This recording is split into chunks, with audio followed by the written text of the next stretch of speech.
दोस्तों, क्या कभी आपने सरकार के खजाने के बारे में सुना है कि सरकार आखिर जो भी पैसे खर्च करती है, इतने स्कीम्स लाती है, इतने इंफ्रास्ट्रक्चर प्रोजेक्ट लाती है, इतने बड़े बड़े प्रोजेक्ट लाती है जिसमें लाखों करोड़ों अरबों का खर्चा होता है, तो ये आखिर पैसा आता कहाँ से है? गवर्नमेंट कहाँ से ये पैसे निकालती है?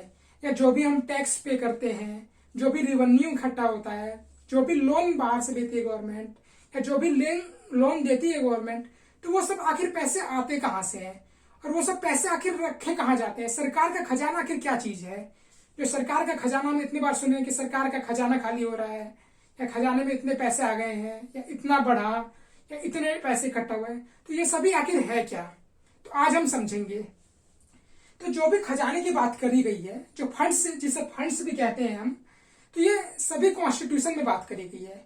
इसे हम कुछ इस तरह से समझते हैं कि मान लीजिए कोई हमारे पास गुल्लक है, तो हम उस गुल्लक का यूज किस लिए करते हैं? तो पैसे को बचाने के लिए, ताकि इमरजेंसी के टाइम पे खर्च कर सके, या पैसे वैसे भी रखने के लिए यूज होता है। तो ऐसे ही सरकार के पास भी 3 बड़े गुल्लक दिए गए हैं संविधान द्वारा। जो संविधान है वो सरकार को 3 बड़े गुल्लक देता है, जिसका नाम है contingency fund of India, consolidated fund of India और पब्लिक अकाउंट ऑफ इंडिया। तो ये जो तीनों बड़े फंड है, ये सरकार के पास दिए गए हैं कॉन्स्टिट्यूशन द्वारा। तो सरकार को जो भी पैसे दिए जाते हैं, या सरकार के पास जो भी पैसे इकट्ठा होते हैं, तो गवर्नमेंट इन तीनों में से किसी एक में डाल देती है। और जब भी जरूरत होती है तो गवर्नमेंट उस हिसाब से इसमें से पैसे निकाल के खर्च करती है। तो इसमें हम देखेंगे कि आखिर कौन से पैसे किस गुल्लक में रखे जाते हैं।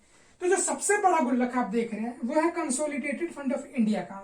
यहाँ पे आप देख रहे हैं कि ये कितना बड़ा सर्कल बना हुआ है। इसका मतलब कि यहाँ पे सबसे ज्यादा जो खजाना है, सबसे ज्यादा जो पैसा इकट्ठा होता है, वो यहाँ पे होता है।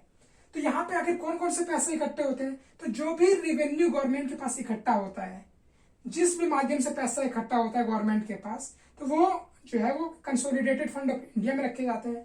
जो भी गवर्नमेंट लोन इकट्ठे करती है, लोन लेती है, तो वो भी इसी में रखे जाते हैं। जो भी हम लोग टैक्स देते हैं, या फिर कोई भी कंपनी अगर टैक्स पे करती है, तो वो जो सभी पैसे हैं वो कंसोलिडेटेड फंड ऑफ इंडिया में रखे जाते हैं। लेकिन जो पैसे इसमें रखे जाते हैं, इस गुल्लक में रखे जाते हैं, तो गवर्नमेंट अपने मन से जितना पैसा चाहे उतने खर्च नहीं कर सकती। गवर्नमेंट को इसके लिए परमिशन लेनी पड़ेगी, और वो जो परमिशन लेनी पड़ेगी वो है पार्लियामेंट की। यानी पार्लियामेंट जितने पैसे अलॉट करेगा, इसमें से गवर्नमेंट उतने पैसे ही खर्च कर पाएगी, उससे 1 पैसे भी ज्यादा नहीं कर पाएगी। इसका मतलब ये हुआ कि जो पार्लियामेंट है वो रेगुलेट कर रहा है गवर्नमेंट को कि आपको इतने पैसे ही खर्च करने हैं। तो ये जो है, गवर्नमेंट की इसकी जो है वो आजादी यहाँ पे कहीं ना कहीं पार्लियामेंट के हक में चली जाती है। पार्लियामेंट डिसाइड करता है। इसके बाद से जो दूसरा खजाना है, जो दूसरा गुल्लक है, उसे नाम दिया गया है पब्लिक अकाउंट ऑफ इंडिया का। तो जो भी पैसे गवर्नमेंट इकट्ठे करती है, जो इसमें नहीं रखे जाते हैं वो इसमें रखे जाते हैं। यानी जो भी इसके पार्ट नहीं है वो इसमें चले आते हैं। जैसे कि जो भी पीएफ डिपॉजिट्स होते हैं, जो प्रोविडेंट फंड में जो भी डिपॉजिट्स होते हैं, तो वो सब इसमें रखे जाते हैं। जो भी रिमिटेंसेस, यानी जो भी बाहर से पैसे आते हैं, तो वो भी गवर्नमेंट इसमें रखती है।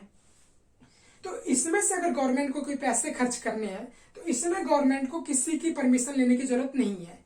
ये गवर्नमेंट अपने आप से भी खर्च कर सकती है। यानी इस पैसे को खर्च करने के लिए गवर्नमेंट के पास आजादी है। और इसलिए इसका गुल्लक जो है, इसका जो अमाउंट जो है, जो साइज रखा गया है, वो काफी छोटा रखा गया है। जो अगला फंड है, जो अगला खजाना है, जो अगला गुल्लक है, वो काफी सोच समझ के बनाया गया है कि मान लीजिए कोई भी इमरजेंसी का टाइम हो, कुछ भी सिचुएशन आ सकती है। जैसे कोरोना आया था, तो उसमें चाहिए थे इतने सारे पैसे, तो गवर्नमेंट आखिर इतने पैसे लाएगी कहां से? क्योंकि कंसोलिडेटेड फंड ऑफ इंडिया में पैसे तो है, लेकिन इसमें खर्च करने के लिए गवर्नमेंट को पार्लियामेंट की जरूरत पड़ेगी, और पार्लियामेंट इतनी जल्दी परमिशन कैसे दे देगा?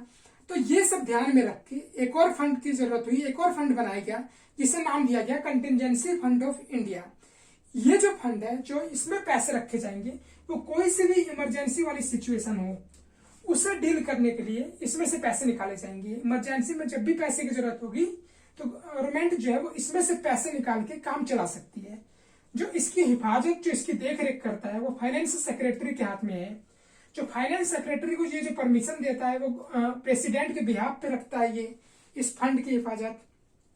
तो गवर्नमेंट को जो इसमें से, और अगर इसमें से इन दो फंड में से अगर पैसे खर्च करने हो तो गवर्नमेंट को इसके लिए किसी की परमिशन लेने की जरूरत नहीं है, गवर्नमेंट यहाँ पे आजाद है।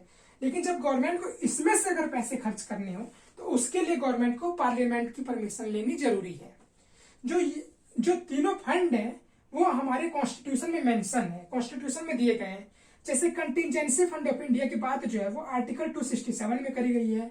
आर्टिकल 266 में कंसोलिडेटेड फंड ऑफ इंडिया की बात करी गई है और आर्टिकल 266 में ही पब्लिक अकाउंट ऑफ इंडिया की बात करी गई है। तो आज हमने देखा कि जो भी पैसे इकट्ठा होते हैं तो गवर्नमेंट ये पैसे कहाँ रखती है, आखिर गवर्नमेंट का खजाना किसे कहा जाता है, और गवर्नमेंट अगर पैसे खर्च करने होते हैं तो कहाँ से निकाल के खर्च करती है।